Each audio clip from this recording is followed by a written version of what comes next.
State House recently asked for an approval of 92 billion shillings in supplementary budgeting. In other words, more money than was allocated.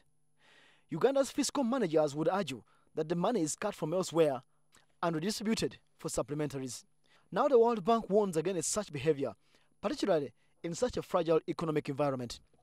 But the question that will remain on the table is for the authorities to ensure that we live within the budget as programmed, which is quite tight, and to sort of control or manage the supplemental budgets that have continued to affect budget credibility and also will be a risk to macroeconomic management.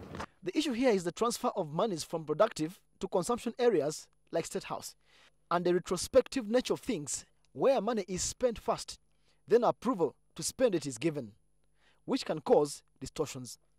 Meanwhile, though the World Bank puts it delicately, the fact that the current high inflation was partly fueled by government spending means government expenditure ought to continue supporting inflation management. So you need to have it complemented with fiscal policy, and that's actually even more central. And the government is very well aware of that. Yeah, that on average, Uganda is doing quite well. I think the last year has been a lesson. The government has seen that it can get into high inflation, and they're really taking measures now. Though some economists think that the central bank Uganda is to move to the next level of economic development, some economists argue that institutions like the central bank should move away from their traditional roles of price stability and inflation